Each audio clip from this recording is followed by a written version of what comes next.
মা মা তাড়াতাড়ি চাটা দিন। বলতে বলতে ডাইনিং টেবিলের চেয়ারে বসতে যেতেই পর্ণার চোখে পড়ে রান্নাঘরের দিকে। এ কি, রান্নাঘরের দরজা বন্ধ কেন? মা কোথায়? মা কি তাহলে এখনো ঘুম থেকে ওঠেনি? বললাম আজ আমরা তাড়াতাড়ি বেরোবো। শাশুড়ি ঘরের দরজার কাছে এসে চেঁচিয়ে বলে, মা মা আপনার কি এখনো ঘুম ভাঙেনি? আপনার নয় রান্না ছাড়া আর কোনো কাজ নেই, কিন্তু আমাদের তো সবার কাজকর্ম আছে নাকি? বড় বৌমা চিৎকার, ঘুম ভেঙে যায়। রমলা দেবীর ধরপড় করে উঠতে গিয়ে মাথাটা টলে যায়। কোনো মতে নিজেকে সামলে দরজা খুলে বাইরে আসেন। হ্যাঁ মা, একটু ঘুমিয়ে পড়েছিলাম। সারা রাত মাথার যন্ত্রণায় ঘুমোতে পারিনি, তাই ভোরের দিকে ঠিক আছে, আমি এক্ষুনি সব সামলে নিচ্ছি, একটু সময় দাও। চানটা করে এসেই যাচ্ছি এক্ষুনি। সুমন এই সময় সিঁড়ির দিকে নামতে নামতে বিরক্ত সুরে বলে, কটা বাজে দেখেছ মা? আমি পর্ণা 8টার মধ্যে বেরোবো। কালকেই তো তোমাকে বলেছিলাম টুবলুর স্কুলে গাড়ি আসবে 8:30টায়, তবুও আমি আজকে দেরি হয়ে উঠলাম। পর্ণা বলে, পারবেন না সেটা তো কালকেই বলতে পারতেন, আমি না হয় একদিন কষ্ট করে সকাল সকাল উঠতাম। টুবলু বলে, বাবা কাল সকালে ঠাম্মা যে তোমাকে বলেছিল মাথা ব্যথার ওষুধটা আনতে, তুমিও তো রাতে আনতে ভুলে গেলে। পর্ণা চেঁচিয়ে ওঠে, টুবলু যাও, তুমি এখন থেকে স্কুলের জন্য তৈরি হয়ে এসো। পর্ণা ঘর থেকে 2 কাপ চা আর 1 গ্লাস দুধ এনে ঠক করে টেবিলে রাখে। নাও খেয়ে নাও। সুমনা চাটা খেয়ে বলে, পর্ণা এবার চলো, আমাদের দেরি হয়ে যাবে, বাইরের কিছু খেয়ে নেব। টুবলুকে ডেকে একটা 100 টাকার নোট হাতে ধরিয়ে দিয়ে বলে, সামনে কেক শপ থেকে কিছু টিফিন খেয়ে স্কুলে টিফিনটা নিয়ে বাসে উঠো।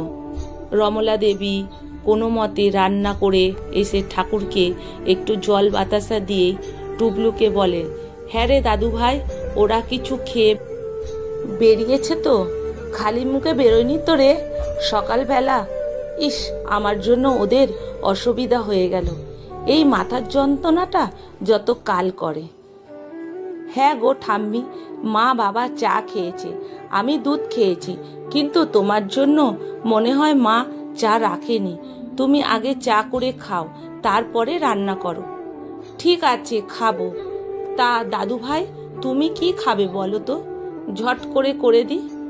সেই সময় দরজা দিয়ে নীলু মাকে ঢুকতে দেখে টুবলুকে বলে, পিসি আমার সঙ্গে একটু সামনের দোকানটায় যাবে? বলে হাত ধরে নিয়ে বেরিয়ে যায়। কিছুক্ষণ পরেই ফিরে আসে, ঠাম্মি আমি ম্যাগি নিয়ে এসেছি, তুমি বানাও, আমি এই খেয়েই স্কুলে যাব। আর তোমাদের জন্য এনেছি, তোমরাও কিন্তু ম্যাগি খেও। আর এই নাও ঠাম্মি তোমার মাথা ব্যথার ওষুধ, আমি দোকানে কাকুর কাছ থেকে জিজ্ঞেস করেই এনেছি, খেয়ে নাও, ব্যথা ঠিক হয়ে যাবে ঠাম্মি। রমলা দেবীর চোখে জল এসে যায়, মনে মনে ভাবেন এই 12 বছরের ছেলেটার কত দায়িত্ববোধ। মাথায় হাত বুলিয়ে দিয়ে বলেন, মানুষের মতো মানুষ হও দাদু ভাই। মনে মনে ভাবেন তার সুমনও তো একদিন এমনই ছিল, সবই তার ভাগ্য।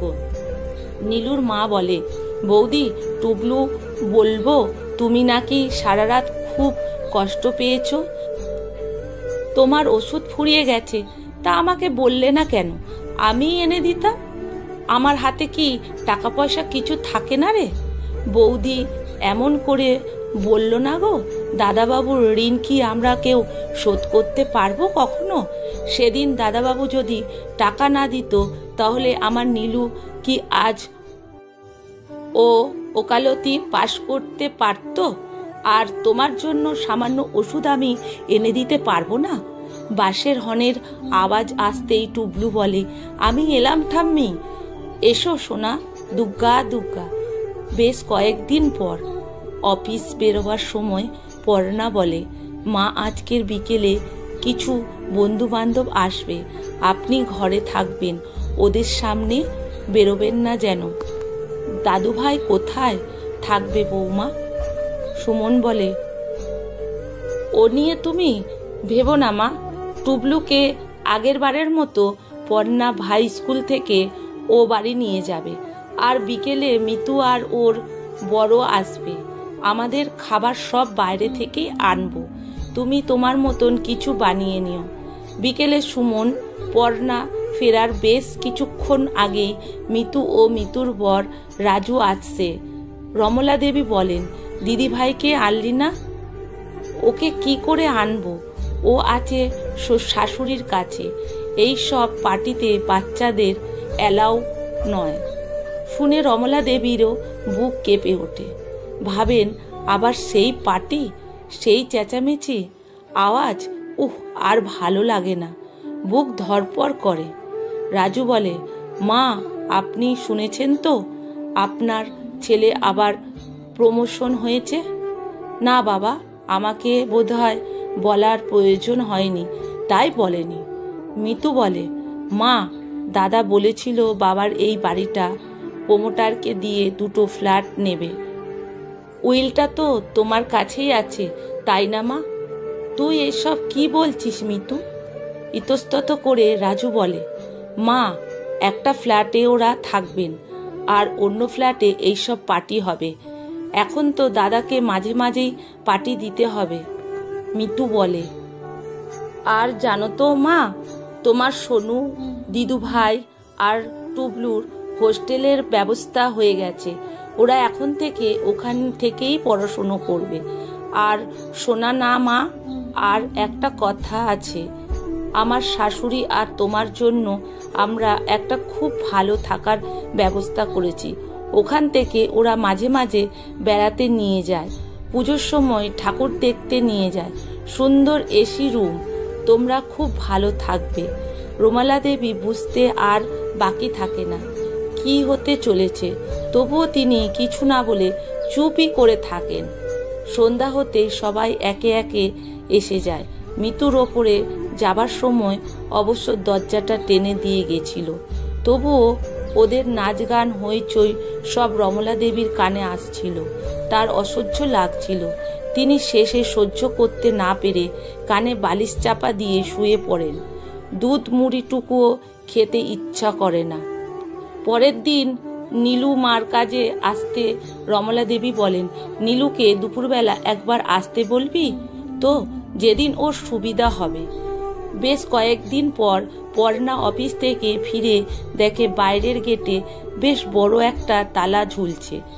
দেখেই মাথা গরম হয়ে যায় ওর।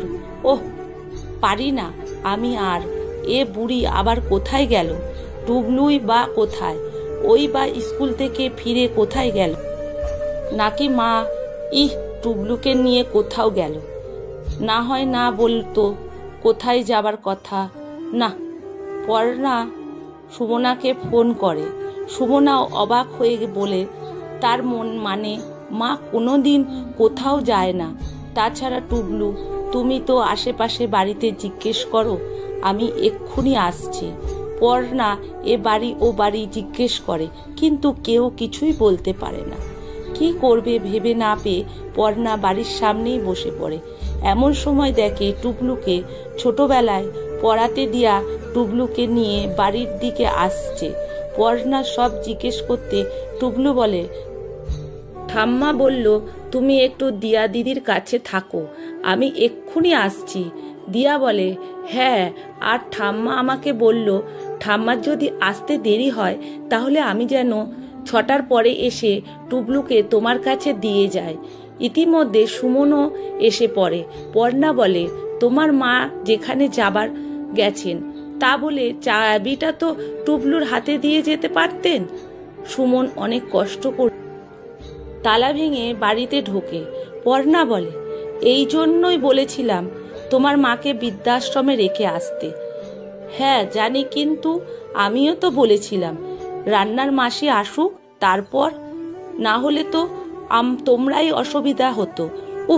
কিন্তু এখন তো মা কোথায় গেল কে জানে। আমি মিতুকে ফোন করেছিলাম, মিতুও অবাক। রাতে যদি না ফেরে তাহলে কাল সকালে আবার খুঁজতে হবে। কি যে করে কে জানে, বিরক্ত লাগে আর ভালো লাগে না।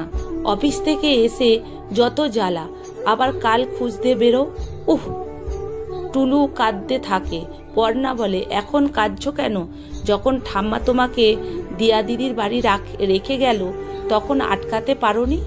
পরের দিন সকালবেলা মিতু মেয়েকে স্কুলে দিয়ে এখানে চলে আসে। টুবলুকেও জোর করে স্কুলে পাঠিয়ে দেয় পর্ণা। হঠাৎ আবার দরজার কলিং বেল বেজে ওঠে। সুমন বলে, এখন আবার কে এলো? মা এলো নাকি? দরজা খুলতেই দেখে পুলিশ অফিসার। আপনি সুমনবাবু তো? হ্যাঁ। মায়ের কি কিছু? মায়ের জন্য চিন্তা করছেন? অবাক করলেন মশাই। তা আমি কি বলছি আগে শুনুন। আপনি কাল এই বাড়ির দরজার তালা ভেঙে ঢুকেছেন। জানেন কি সেই অপরাধে আপনার জেল পর্যন্ত হতে পারে? সুমন বলেন, মানে? আপনি বলছেনটা কি? আমি আমার বাড়ির তালা ভেঙে ঢুকেছি? আপনি কে মশাই এতে মাথা ঘামানো? আপনি বরং কেন এসেছেন সেটা জানতে পারি? আপনাকে তো বললাম আমার আসার কারণটা। উহ, আবার সেই তালা ভাঙার কথাটাই বলছেন? পাড়ার সবাইকে জিজ্ঞেস করে দেখুন, এটা আমার বাবার সতীশবাবুর বাড়ি। আমি ওনার ছেলে, সুতরাং বাবার অবর্তমানে তো এটা আমারই বাড়ি হলো নাকি? আপনি ভুল জানেন সুমনবাবু। এই বাড়িটা শ্রীমতী রমলা বসু আপনার নয়। ওনার স্বামী সতীশবাবু বাড়িটা ওনার স্ত্রীর নামে লিখে দিয়ে গেছেন। আর গতকাল সকালে রমলা দেবী তার এই বাড়িটা একটি বৃদ্ধাশ্রমে দান করে দিয়েছেন। সুমন, পর্ণা, মিতু সবাই অবাক হয়ে যায়। সুমন বলে, কি? এটা হতেই পারে না। অফিসার কোনো কথা না বলে গাড়ির দিকে এগিয়ে গিয়ে ডাকেন, উকিল বাবু আপনি এদিকে এসে ওনাকে কাগজপত্র দেখান তো। সুমন সব দেখে অবাক হয়ে যায়। বলে, মায়ের নামে বাড়ি? মায়ের নামে যে বাড়িটা বাবা লিখে গেছেন, ভাবতেই পারিনি। ইস, দলিলটা একবারও পড়ার প্রয়োজনও মনে করিনি, কিন্তু মা এটা আমাদের সাথে করতে পারল? উকিলবাবু বলেন, কেন নয় সুমনবাবু? আপনি তো ভাবতেই পারেননি এটা আপনার মায়ের বাড়ি হতে পারে, তাই ওনাকেই আপনি বৃদ্ধাশ্রমে পাঠাবার ব্যবস্থা করছিলেন। আচ্ছা শুনুন, এখন আপনাকে 48 ঘন্টা সময় দেওয়া হলো। তার মধ্যে আপনাকে বাড়িটা পুরো খালি করে দিতে হবে। মিতু বলে, কিন্তু তাহলে মা এখন কোথায়?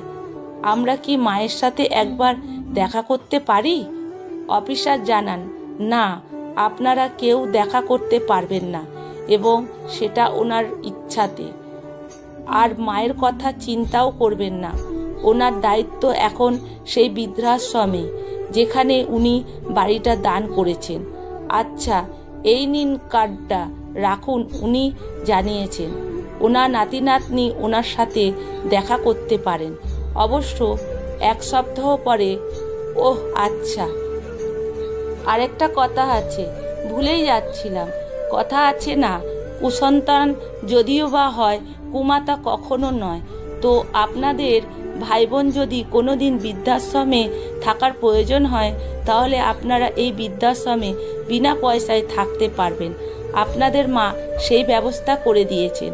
আচ্ছা, ভালো থাকবেন, আসি। আর কোনো কিছু কথা বলার ক্ষমতা থাকে না কারোর। সবাই কিংকর্তব্য বিমুখ হয়ে অফিসারের যাওয়ার পথের দিকে তাকিয়ে থাকে। সমাপ্ত। লেখা সংগৃহীত। পাঠে অনিতা ভট্টাচার্য। ভিডিওটা যদি বন্ধুরা ভালো লেগে থাকে প্রচুর শেয়ার করবেন।